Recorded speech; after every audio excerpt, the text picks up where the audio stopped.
The morning of my wedding, I stood in front of a mirror in a room full of white silk and nervous laughter, and I already knew something my sister didn't. My name is Alina Marsh. I was 29 years old, about to marry a man named Daniel Reyes in front of 200 guests, a 5-tier cake, and a string quartet my mother had booked 8 months in advance.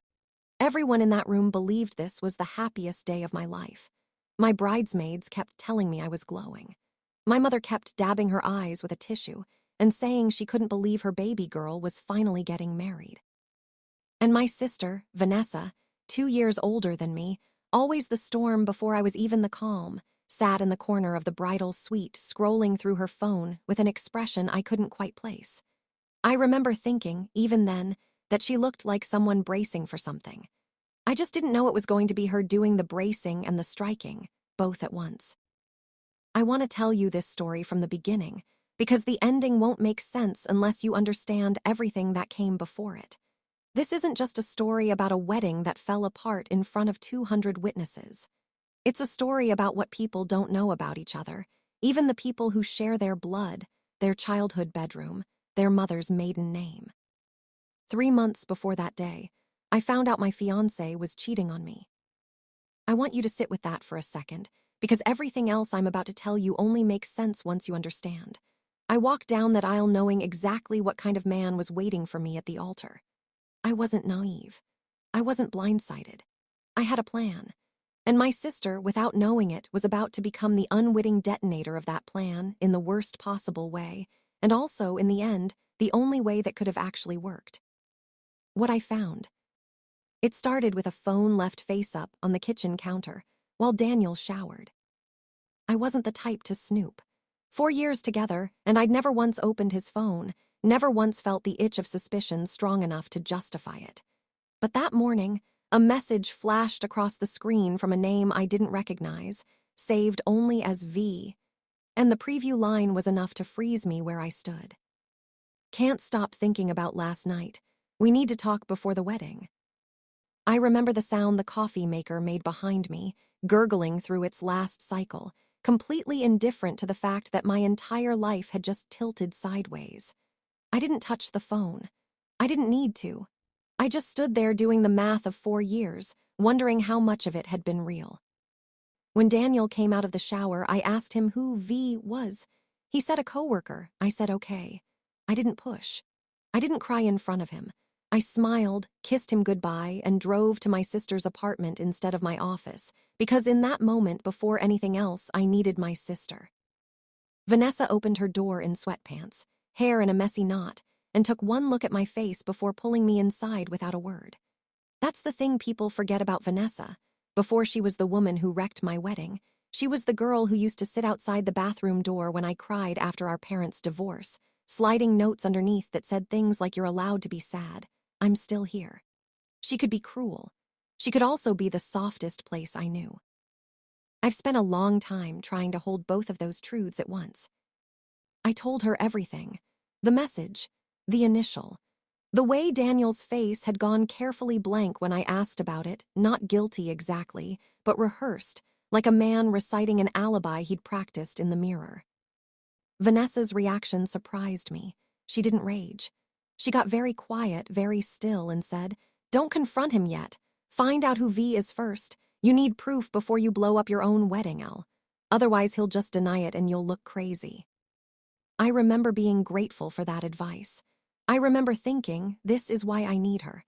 I had no idea that the calm on her face wasn't strategy. It was something closer to guilt, dressed up as good sense. The other woman.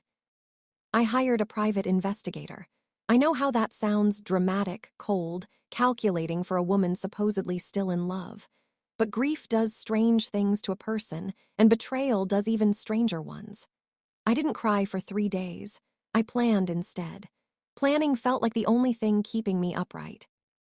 The investigator's report came back 9 days later. Daniel had been seeing a woman for 4 months. Hotel receipts, a rented apartment near his office, photographs I made myself look at exactly once before I closed the folder and didn't open it again for weeks. The woman's name wasn't in the report. The investigator had only a partial plate number and a grainy photo of dark hair from behind, caught through a car window. It wasn't enough to identify her outright, but something in the shape of her, in the way she stood, tugged at something familiar in me that I refused, for a long time, to look at directly. Here is where I need you to understand something about my family, because it matters for what comes later. My father built a mid-sized logistics company from a single delivery truck into a business worth almost $40 million.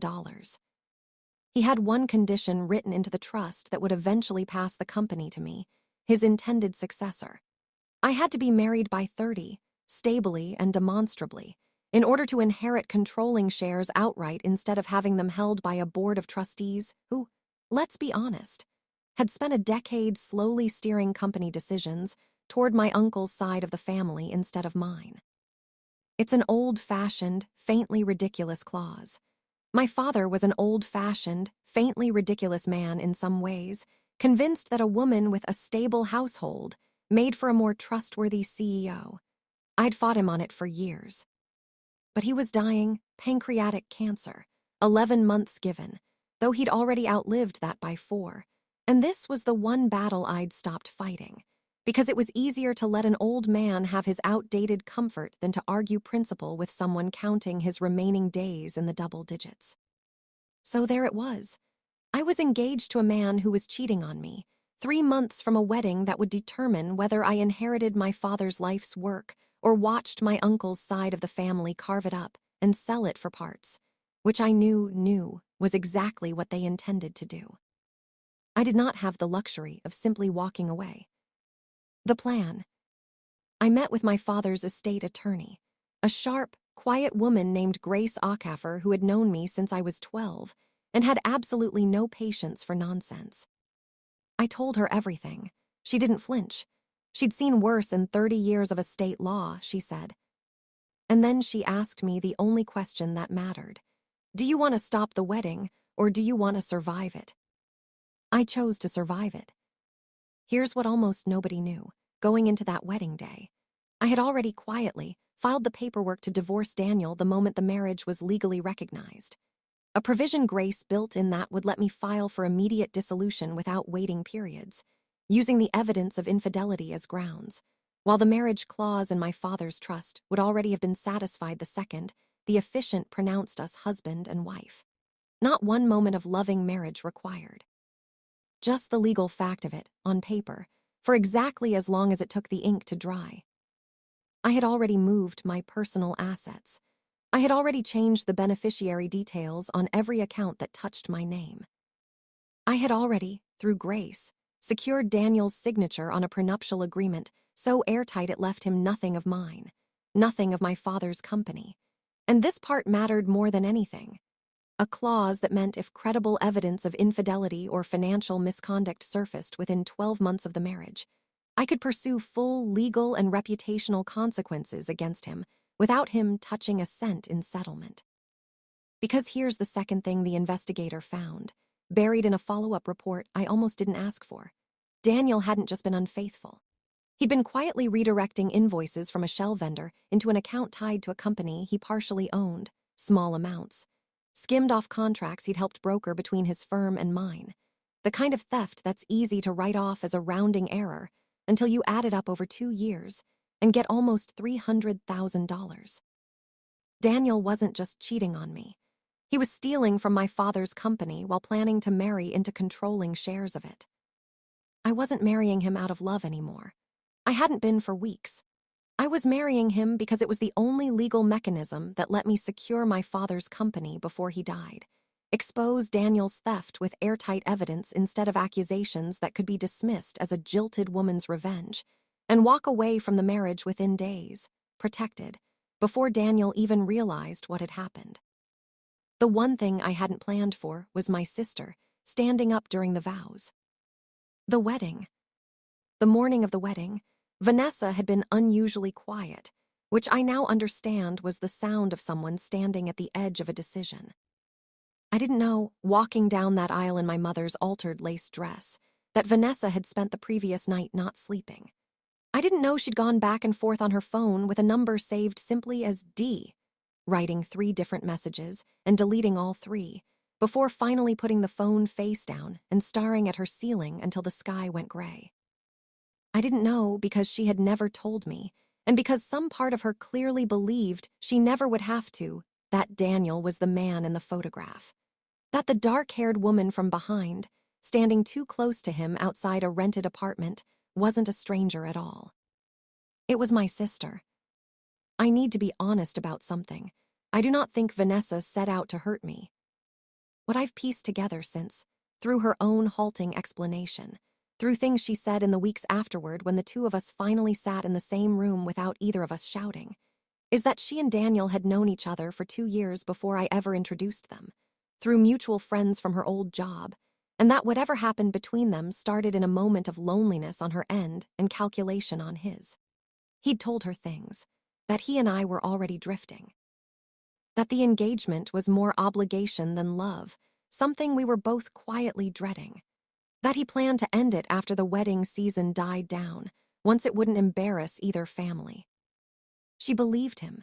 I understand now how a person can believe a lie that's built specifically to slot into the shape of their own insecurities.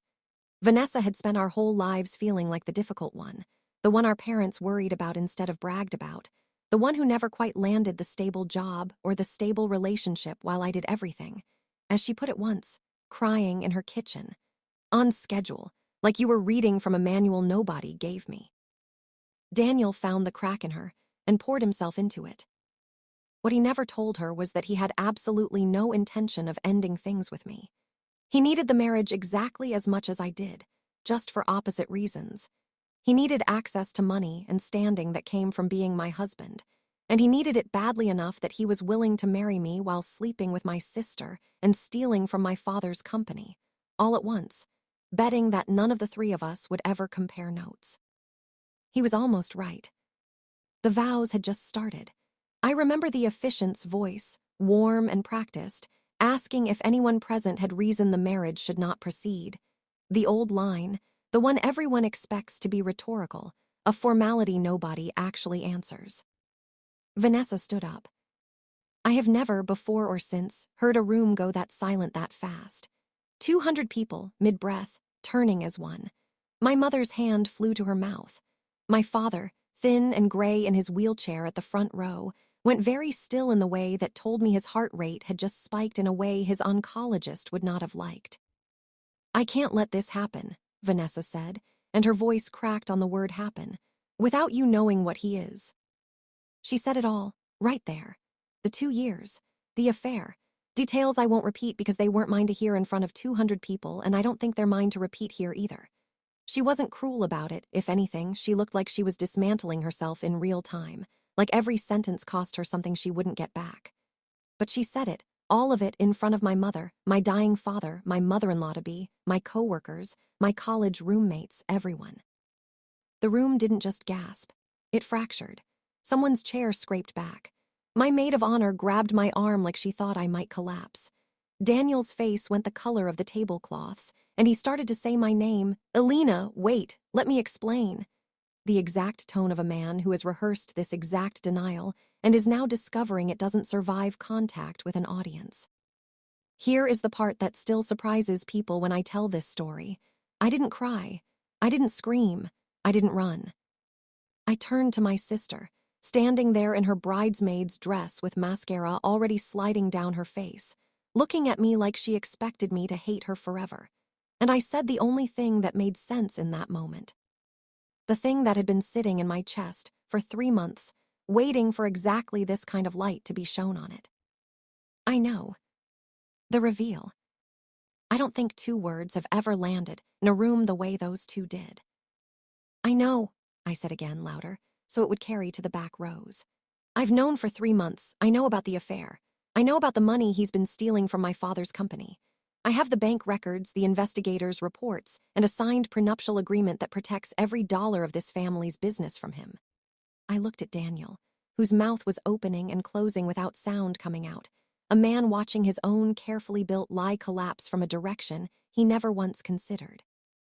What I didn't know, I said, was that it was you.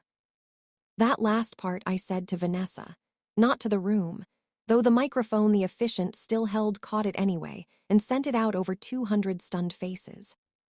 What followed wasn't graceful. I won't pretend it was some cinematic moment of composed dignity. My mother was sobbing.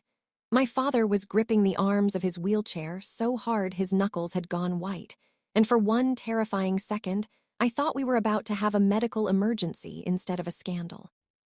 Daniel tried, twice more, to grab my hand, and twice I stepped back out of reach, until my uncle of all people, my uncle, who I'd have sworn was rooting for this exact wedding to succeed so he could get his hands on the company through Daniel, stood up and told him, in a voice that cut through the noise, to sit down and shut up before security removed him.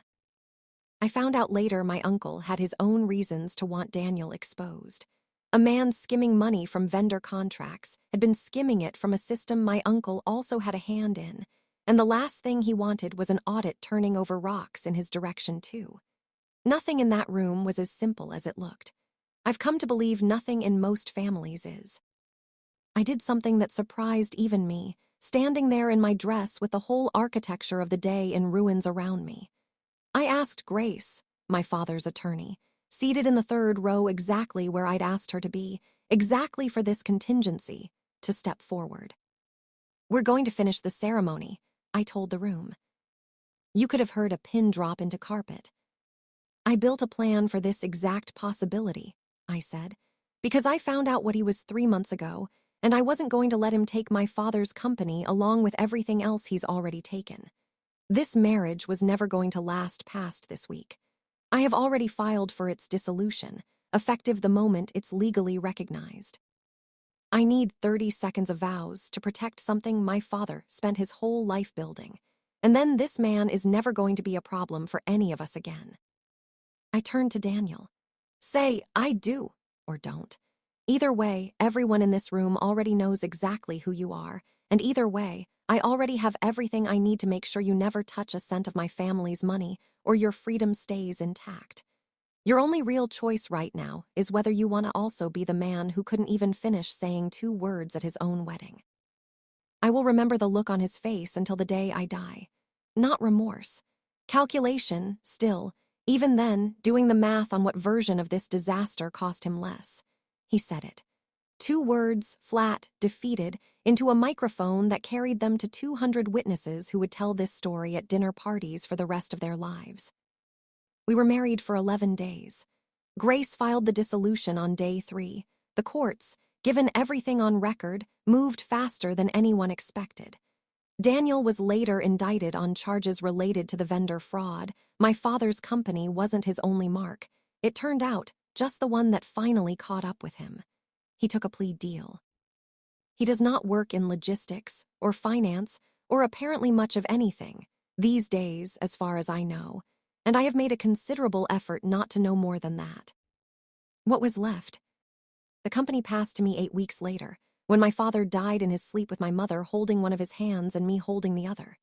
He knew, by then, everything that had happened. I'd told him myself, sitting beside his hospital bed, watching his face move through anger and then something that looked almost like pride, though he'd never have called it that outright. "You did what I always hoped you'd learn to do," he told me. "You planned 3 steps further than the people trying to hurt you."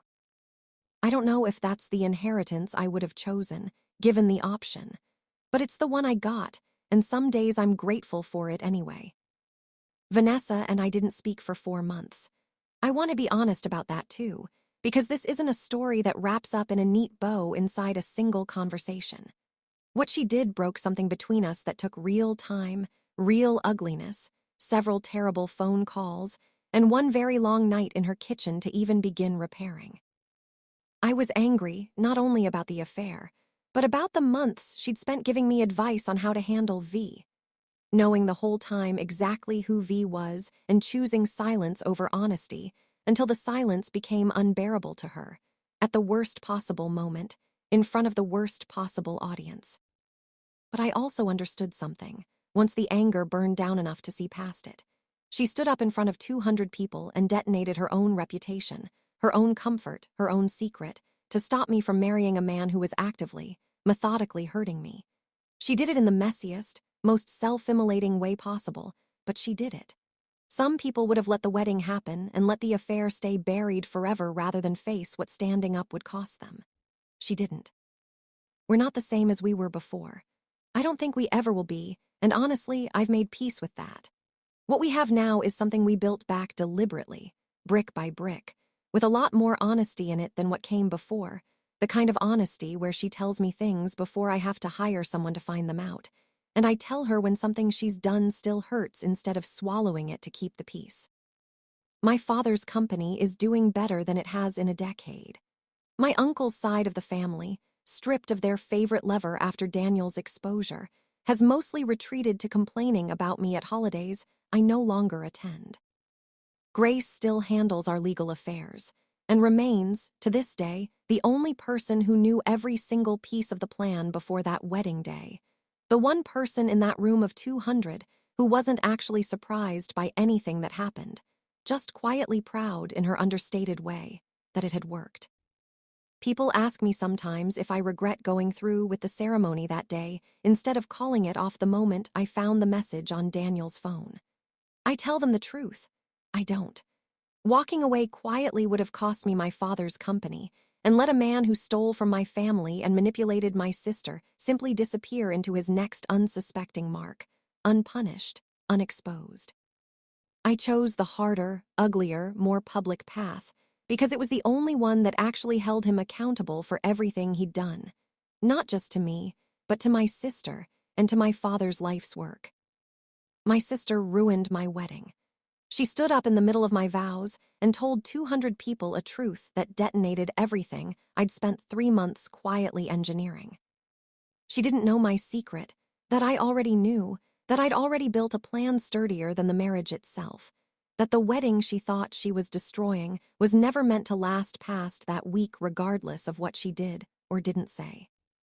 What she also didn't know, and what I didn't fully understand myself until much later, was that her breaking point and my strategy were, in the end, aimed at exactly the same target. We just got there by 2 completely different roads, neither of us knowing the other was traveling it too, until we ended up standing in the wreckage of the same day, looking at each other across 200 silent, staring faces, finally, for the first time in longer than either of us wanted to admit, telling each other the truth.